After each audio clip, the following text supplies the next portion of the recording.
신령한 복의 사람 아브라함이라는 제목으로 함께 말씀을 나누고 싶습니다.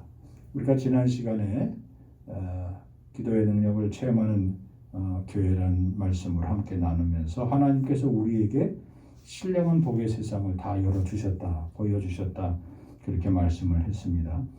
그러면 이 신령한 복의 세상을 우리가 누리려면 어떻게 해야 되느냐? 반드시 복된 사람으로 우리가 세워져야만 합니다.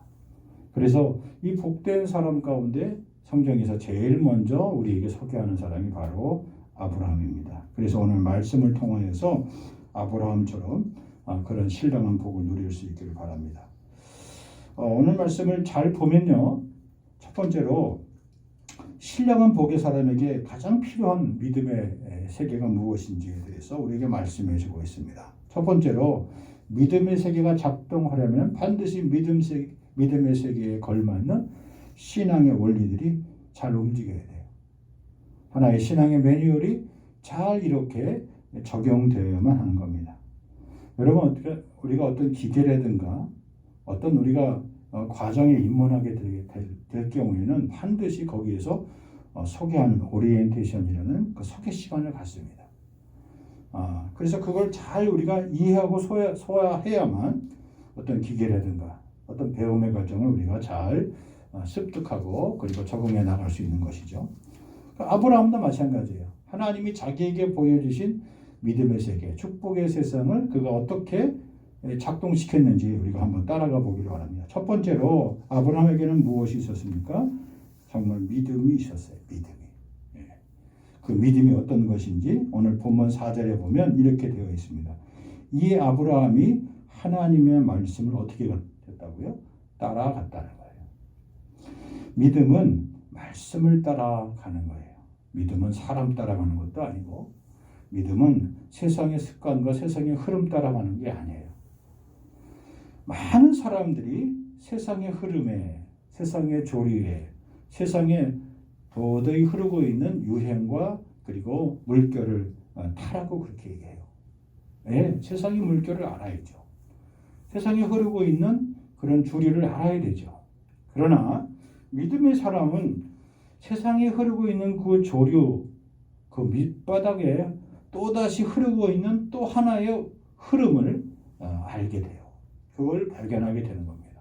아브라함은 그래서 하나님이 자기에게 말씀하신 그 말씀을 따라서 갔다는 겁니다. 그 말씀이 무엇이냐면 오늘 본문의 1절에 나와 있는 거예요. 너는 너의 고향과 친척과 아버지의 집을 떠나 그 다음에 내가 내게 보여줄 땅으로 가라는 겁니다. 자, 우리가 아브라함의 믿음을 이렇게 보통 많이 얘기할 때 아브라함의 믿음이 참 대단해, 훌륭해 라고 우리가 쉽게 얘기하는 그 근거가 어디냐면 히브리서 11장에 나와 있는 아브라함의 믿음에 대한 평가예요. 그 히브리서 11장 8절에 보면 이렇게 기록되어 있죠. 믿음으로 아브라함은 부르심을 받았을 때에 장래의 유업으로 받을 땅에 나아갈세. 그 다음이 중요해요. 갈 바를 알지 못하고 나아갔으며. 참 대단하다. 하나님의 말씀을 들었는데, 하나님의 명령을 들었는데, 하나님의 꿈과 비전을 받았는데 어디로 가야 될지 하나님이 딱 찍어서 야, 이곳이야, 여기야 이렇게 말씀하신 게 아니라 하나님이 가라고 하니까, 떠나라고 하니까 고향도 떠나고 그리고 친척도 떠나고 그리고 아버지 집도 떠나라고 했으니까 무조건 떠났어. 참 대단한 믿음이야 라고 우리가 선뜻 생각하기 쉬운데 그렇지 않아요. 오늘 분명 말씀에 1절에 뭐라고 되어 있습니까? 하나님께서 너의 고향과 친척과 아버지의 집을 떠나 그 다음 내가 네게 어떻게 할 땅이라고 했어요? 보여줄 땅이라는 거예요. 분명히 말씀하셨죠? 하나님은 아브라함에게 그냥 막연하게 고향과 친척과 아버지의 집을 떠나라고 한 것이 아니라 하나님께서 보여주겠다는 거예요. 그곳이 어딘지. 그래서 아브라함이 출발하게 된 거예요. 그래서 그 하나님이 자기에게 보여주신 그 비전을 품고 아브라함이 설득했는지 그리고 그 아브라함의 설득을 듣고 그 아브라함의 아버지였던 데라와 모든 흑사들이 함께 움직였는지 우리가 정황적으로 그 상황은 성경에서 딱 기록되어 있지 않지만 어쨌든 이 12장에 나와 있는 내용을 보면 그 앞에 11장 맨 마지막 절부터 연결된 구절을 보면 어쨌든 아브라함이 아버지와 그리고 자기의 다른 형제들과 함께 그리고 자기 동생이 일찍 죽어서 사촌 동생이었던 롯과 함께 어쨌든 결혼한 아브라함이 갈대아 우르를 떠나요. 떠나서 중간쯤 와서 머물게 돼요. 왜 머물게 되는지 우리는 알 수가 없어요. 그러나 본문에 보면은 성경에 보면 그것은 전적으로 아버지 데라의 영향이 컸어요. 왜? 아버지는 하란 땅, 잠시 머무는 땅에서 아버지가 있겠다고, 더 이상 가지 않겠다고 말씀하셨던 것 같아요. 그래서 하란에서 머물러요. 그리고 그곳에서 아버지가 죽습니다. 그리고 아버지가 죽게 된 다음 그때 비로소 아브라함이 다시 하란에서 하나님이 보여줄 땅, 내가 가서 내가 내게 보여줄 땅으로 그때 비로소 옮기게 돼요. 그러니까 우리가 잘못 이해하기 쉬운 게 아브라함은 75세에 갈대아 우르를 떠났어 라고 생각하면 안 되는 거예요. 중간에 어디서 한동안 머무르고 있었어요? 하란이라는 곳에서 머무르고 있었어요. 그리고 결국 그곳에서 아브라함은 곧 떠났고 그곳에서 계속 살았던 데라는 그것을 그만 죽고 말았던 것이죠. 믿음의 세상은, 믿음의 세계는 하나님이 우리에게 주실 때 아무리 길을 가도 알 수 없는 길을 가라고 하나님은 절대 우리에게 그렇게 말씀하시지 않아요. 하나님이 여기 아브라함에게 믿음의 매뉴얼을 작동시킬 때, 믿음의 세계를 시작할 때 분명하게 내가 네게 보여줄 땅으로 가라고 그렇게 말씀하셨어요. 그래서 아브라함이 그 믿음을 가지고 출발하게 되는 겁니다. 여러분, 믿음과 반대되는 생각이 있죠? 개념이 있죠? 그게 뭡니까? 우리 사람들이 흔히 얘기하는 우리의 머리라고 해요. 좀 학적으로 얘기하면 이성이라고 말하게 돼요. 경험이라고 말하게 돼요. 어떤 갖고 있는 삶의 체험의 지식이라고 말할 수도 있어요. 다른 사람이 모르는 인생의 노하우라고 말할 수 있어요. 그런데 그런 것들은 합리적이고 지적이고 그리고 굉장히 정확할 것 같아요. 근데 그런 모든 것들은 전적으로 누구에게 의해서 만들어진 겁니까? 우리가 만든 거예요. 사람들이 다 만들어 놓은 건 하나의 그런 경험의 세상입니다. 그런데 그것 가지고는 절대 믿음의 세상이 들어갈 수가 없어요. 예수를 오랫동안 믿어도요, 신앙생활을 오래 했다고 하더라도요, 여전히 이 범주에, 이 영역에 머물러 있는 분들이 상당히 많습니다. 하나님을 자기 머리로, 자기 생각으로, 자기 경험으로만 믿어요. 하나님이 아브라함에게 내가 내게 보여줄 땅으로 가라고 하신 말씀을 머리적으로, 이성적으로는 다 알아요. 그러나 절대로 내 몸은 안 움직여요. 안 가요. 누구처럼요? 아버지 데라처럼요. 조금 왔다가, 중간쯤 와봤다가 하나님이 보여주신 땅이 나에게는 없는 것 같아요. 해보다가, 가보다가, 시작해보다가 중도에서 대부분 사람들이 거기서 멈추게 돼요. 나의 한계, 나의 생각의 한계, 나의 경험의 한계, 거기에 스스로가 내가 갇혀있는 것을 알 수가 있습니다. 하나님은 믿음의 대상이에요. 내 믿음의 깊이는, 내 믿음의 역량과 분량은 무엇과 비례해요? 하나님의 말씀대로 순종해 하느냐, 순종 여부에 따라서 내 믿음의 크기와 내 믿음의 역량과 내 믿음의 힘이 그것이 좌우가 되는 것을 알 수가 있어요. 하나님께서 믿음을 순종하면 순종할수록 그의 삶의 깊이가 점점 더 깊어지는 것을 알 수가 있습니다. 여기 하나님이 약속하신 장래의 유업이라는 것은 표면적으로는 땅이에요. 눈에 보이는 땅이에요. 농사 지을 수 있는 땅입니다. 가축을 돌볼 수 있는 땅입니다. 그러나 유업의 진정한 의미는 무엇입니까? 하나님이 이 모든 세상을 유지하고 관리하고 다스리는 하나님의 영적인 삶의 매뉴얼이에요. 리더십이에요. 기도력이에요. 영향력이에요. 그것을 통하여서 하나님이 세상을 다스리고 계시다는 사실입니다. 저는 오늘 한 해를 통하여서 여러분의 생애 가운데 아브라함이 하나님의 뭘 따라갔다 그랬어요? 말씀을 따라갔다는 거죠. 여러분 한번 말씀을 따라서 살아보시기 바랍니다. 말씀을 따라서 발걸음을 내보시게. 말씀을 따라서 여러분이 한번 손을 내밀어 보세요. 말씀을 따라서 여러분이 여러분의 삶 가운데서 무릎을 꿇어보세요. 하나님이 반드시 내가 네게 보여줄 땅으로 여러분의 인생을 축복의 인생으로 신령한 복의 인생으로 인도해 주실 줄 믿습니다. 두 번째로 신령한 복의 사람, 복된 사람에게 필요한 믿음의 세계. 두 번째 원리가 무엇입니까? 여기는 보니까 말씀의 원리예요. 진짜 믿음과 가짜 믿음을 뭘로 구별할 수 있을까요? 오늘 본문에 보면 두 사람의 인생이 나와요. 두 인생이 나와요. 한 사람은 아브라함이고 한 사람은 롯입니다. 자, 처음의 시작은 말씀을 따라갔어요. 처음의 시작은 말씀대로 살았어요. 그런데 중간쯤 지나고 나자 이들이 더 같이 함께 있지 못하게 됐어요. 왜?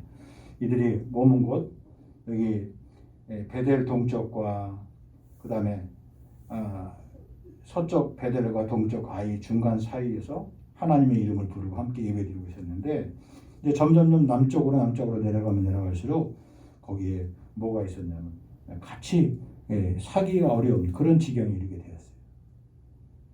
물이 부족했고 그래서 이 아브라함과 롯의 두 목축들이 소유가 점점 불어나게 되자 목자들끼리 서로 다투게 되었어요.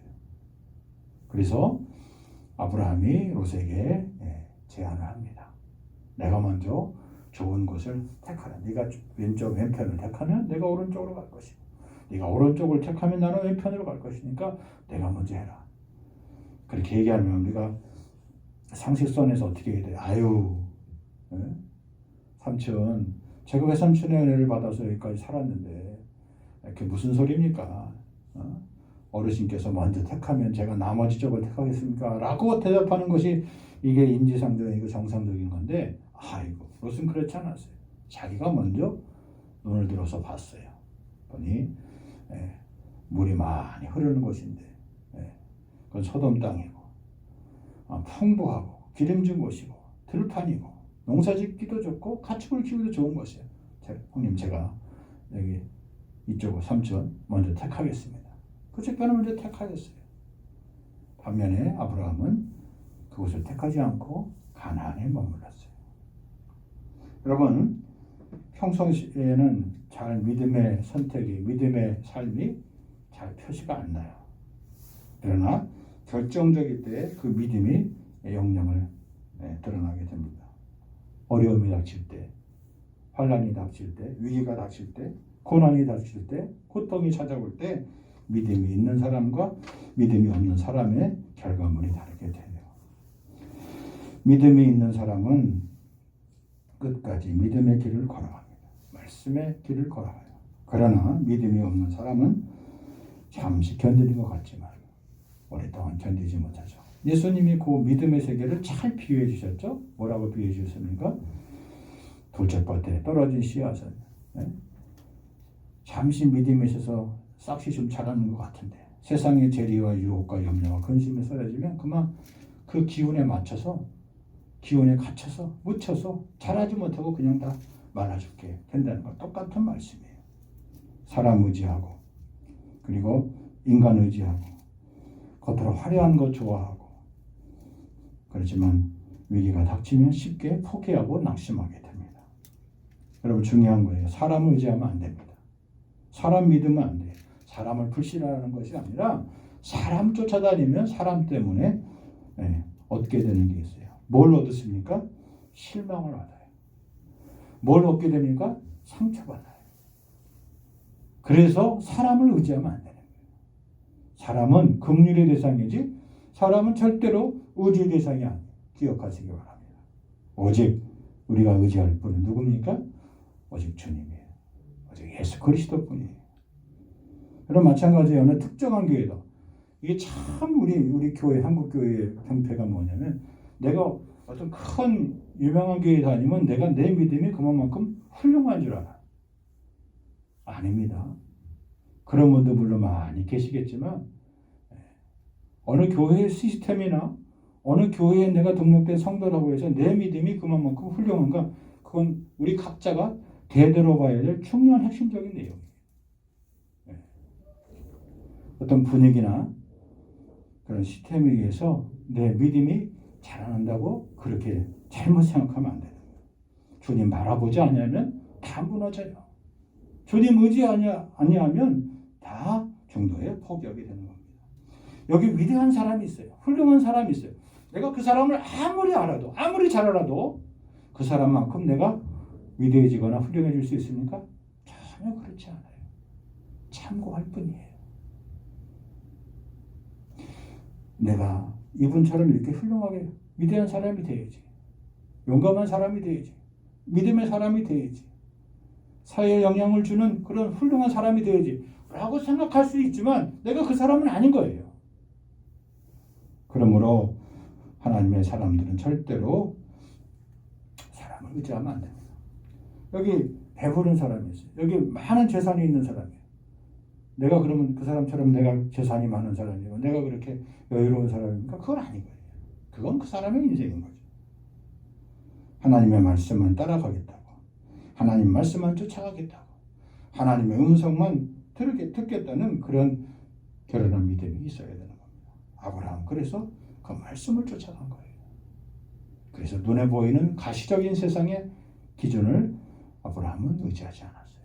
그러나 롯은 그걸 의지했다가 거기다가 정착했다가 자기 인생을 거기다 다 투자했다가 그는 자기의 인생의 모든 결론을 빈손 들고 몸만 빠져나왔어요. 기억하셔야만 됩니다. 하나님이 우리에게 예비하게 인 세상은 어떤 세상입니까? 내가 눈으로 보지 못하고 귀로 듣지 못하고 내가 마음으로 꿈조차 꾸지 못했던 놀라운 세계, 그 세상을 하나님 우리에게 보여주신다고 말씀해 주셨어요. 다 예비해 주셨어요. 아브라함처럼 오직 말씀만 따라가며 이 복을 반드시 누릴 수 있는 우리 모든 성도들 되길 주의 이름으로 간절히 축복합니다. 그러려면 어떻게 돼요? 참아야 돼요. 인내할 수 있어요. 인내하는 믿음이 있어요.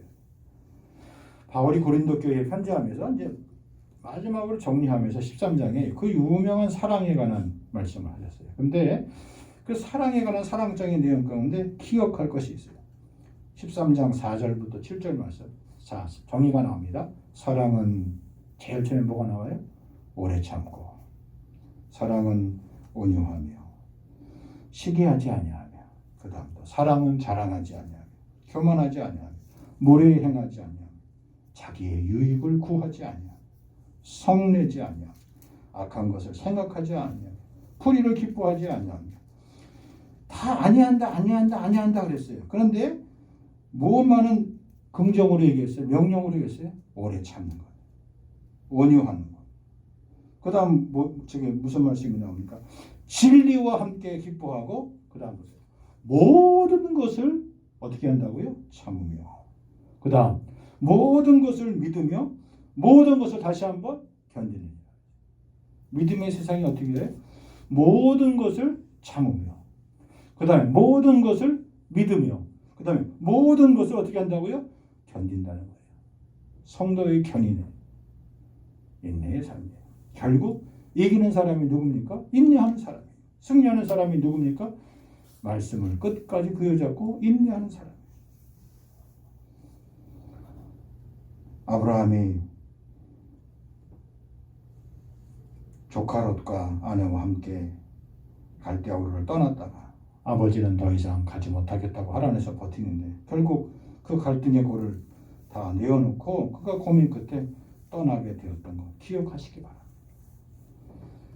말씀에 따라서 하나님이 반드시 내게 보여줄 땅으로 인도해 주시다고 하라고 명령하신 그 말씀을 부여잡고 그가 중간에 포기하지 않고 끝까지 걸어갔다는 것을 알 수가 있습니다. 어떤 분이 그런 얘기를 하는 걸 제가 들었어요. 이 코로나 위기가 한참 이렇게 1년 안에 끝나겠지. 어떤 사람은 6개월 안에 끝나겠죠. 어떤 사람은 1년 안에 끝나겠죠. 어떤 사람은 작년에 끝날 것이라고 했는데 안 끝나고 지금 계속해서 새로운 변이가 나타나고 또 어떤 사람은 희망적으로 올해 안에 끝나겠지. 아니면 어떤 사람은 한 앞으로 3, 4년 더 하겠다고 말하는 사람도 있고. 사람들이 많이 절망하고 우울해요. 그러니까 어떤 분들이 뭔 얘기를 하는 것 가운데 이런 얘기를 합니다. 보니까 야, 코로나가 온 시기부터 2020년, 2021년도는 우리 역사적인 우리 나이에서 지워버리자. 그러니까 내가 지금 내 나이가 몇 살 먹었으니까 거기서 우리 스스로 그냥 다 한 지금 지나온 2년은 더 없는 걸로 치자. 내가 60이면 60살이라고 하지 부르지 말고 나는 58세라고 그렇게 부르자. 예? 내가 지금 18살이면 너무 아까우니까 16이라고 치자. 아예 그냥 우리 다 똑같이 그렇게 치고 살자. 사람들이 어떻겠으면 그런 말을 하겠어요. 아무것도 제대로 한 게 없고 아무것도 자유로운 영혼은 자유로운 삶을 살지도 못하고 어디 밖에 나가지도 못하고 사람들이 그냥 꼼짝달싹 마스크에 갇혀서 살고 환경에 갇혀서 살고 재택근무하고 재택수업하고 전부 다 이러니까 우리에게 인생의 인연은 이미 날아간 거다. 날아갑니까? 네? 없어집니까? 내가 그 지운다고 지우개로 지운다고 그게 지워집니까? 안 되는 거예요. 하나님이 우리에게 이 시간을 주신 것, 팬데믹의 위기 상황을 주신 것은 반드시 뜻이 있어요. 저는 하나님이 요셉을 애굽의 총리로 쓰면서 7년의 풍년과 7년의 환란을 주신 기근을 주신 것을 가만히 이제 창세기를 읽으면서 묵상을 해봤어요. 아하, 거기에 중요한 영적인 비밀이 있어요. 여러분, 우리가 세상에 살아가는 것은 하나를 얻으면 하나를 반드시 쓰게 돼 있어요. 버리게 돼 있는 거예요. 그런데 하나를 얻었으면 하나를 버린 것 같은데 버리지 않고 마이너스가 안 되는 비결이 있어요. 어떻게 해요? 풍년의 때, 환란의 때를 준비하는 사람은 1년을 벌어서 1년을 써도 남는 인생이 살지만 풍년의 때에 환란을 대비하지 못하는 사람들은 환란의 때 아무것도 없는 거예요. 하나님이 그것을 요셉에게 꿈으로 비전으로 보여주신 거예요. 그래서 요셉은 준비했잖아요. 당시 메소포타미아 세계, 당시 근동의 모든 세계가 기근으로 난리를 쳤는데 요셉이 통치했던 애굽에서는 7년 풍년의 부유함을 잘 관리해서 그것이 오히려 더 환란 때 뭘 말했어요? 빛을 발했다고요. 고물값이 여러분 생각해 보세요. 지금 쌀 한 가마니에 예를 들어서 뭐 우리 돈으로 한 30만 원이라고 칩시다.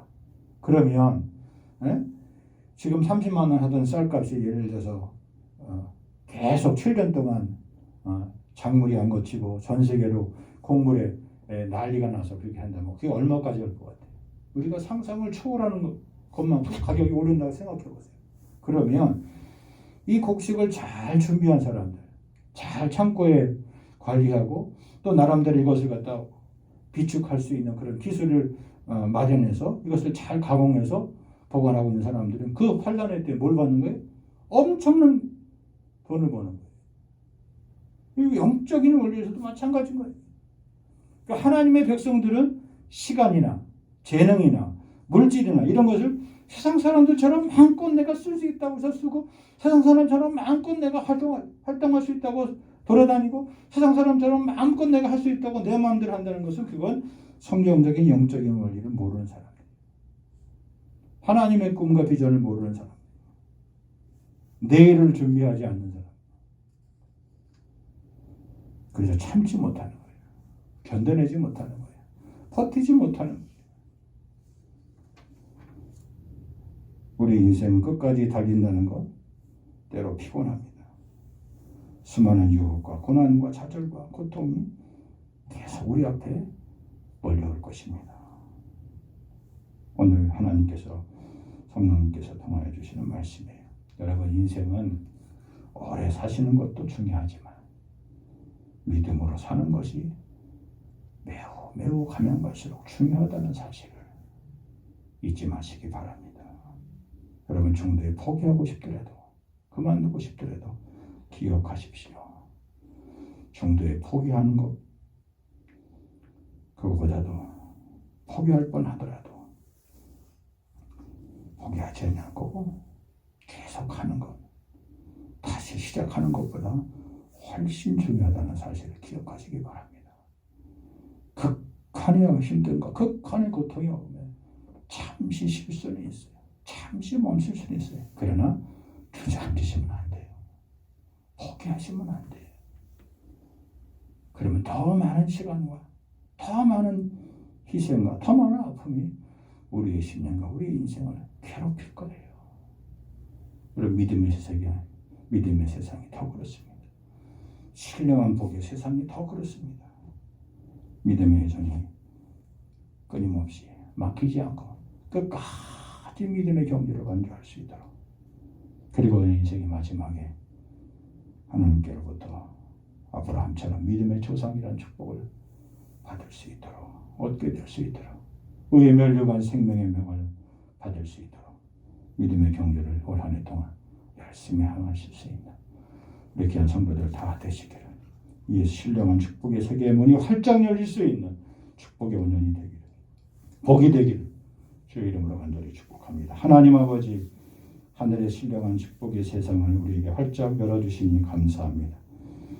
주님, 믿음으로 시작하게 하시고 믿음으로 나아가게 하시고, 그리고 하나님의 허락하신 말씀의 세상으로 따라가게 하시며 끝까지 인내로서 우리의 믿음의 경주를 다 할 수 있도록 주여 도와주시옵소서. 이제는 부활이요 생명되신 주 예수 그리스도의 은혜와 아버지 하나님의 크신 사랑하심과 성령의 도우심과 감동감화하심이 2022년도 새해 동안 신령한 사람, 복된 사람 아브라함처럼 이 믿음의 길로 나아갈 준비를 하고 주께 헌신하며 다짐한 심령, 생애, 가정, 인생, 자녀, 사업, 직장, 학업, 계획이 영원토록 길이 함께하여 주시옵기만을 간절히 축원하옵나이다. 아멘.